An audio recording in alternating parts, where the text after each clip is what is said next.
Welcome to Seeking Alpha's Wall Street Lunch, our afternoon update on today's market action, news, and analysis. Good afternoon. Today is Wednesday, November 6th, and I'm your host, Kim Kahn. Our top story so far. Stocks are racing higher and bonds are tumbling as the Trump trade goes into full gear. The major averages are up significantly. The Dow is in the lead, up 3%.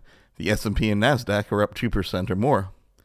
Tony Pasquariello, head of hedge fund coverage for Goldman Sachs, says the trading crowd walked into today with light risk and a good reservoir of profit and loss, so he expects folks will play the cards that just turned over at face value.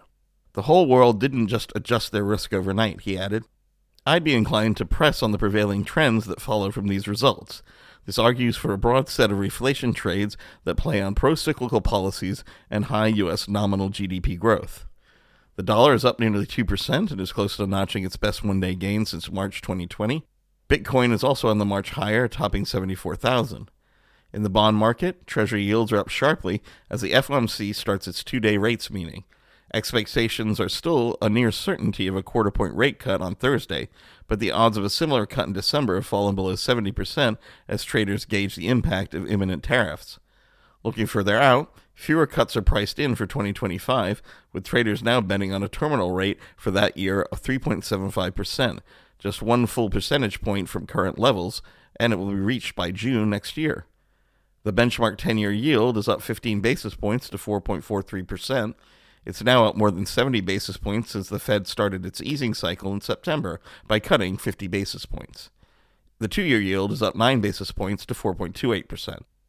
Pantheon macroeconomist Samuel Toombs said, the scope for tax cuts and a much larger budget deficit in 2026 remains unclear given the race to control the House is finally balanced, but we can now be almost certain that tariffs on imports will be imposed next year. For now, we assume that a 10% tariff will be applied to all imports, boosting the core PCE deflator by about 0.8 percentage points, though the range of potential outcomes is very wide. This would leave core inflation close to 3% by the end of next year, essentially unchanged from 2.7% in September. The risks are skewed to the upside given Trump has threatened a 20% tariff on all imports except those from China, which would be hit by 60%. In this scenario, the core PCE deflator likely would be boosted by 2 percentage points, he added.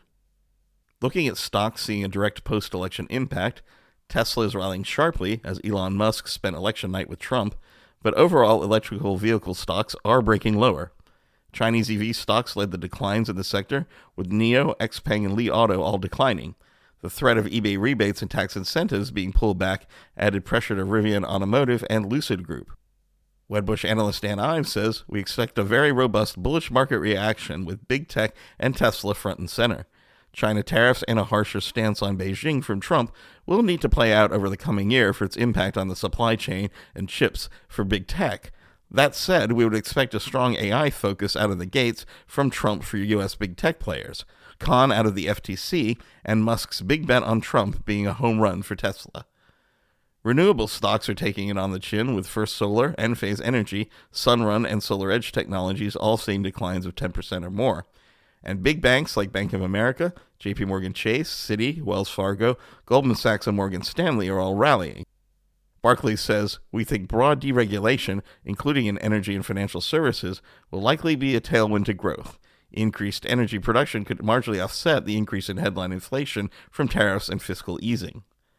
Moving away from the election, Supermicro is plunging again, shedding another quarter of its value. Shares are now around $20, near where they were in mid-2023, right before the AI rally started. Supermicro issued preliminary results late Tuesday, saying it expects to earn between $75 and $76 per share on an adjusted basis, with revenue of $5.9 billion to $6 billion, below its previous guidance of $6 billion to $7 billion. Analysts had been expecting the company to earn 74 cents per share on $6.79 billion in revenue.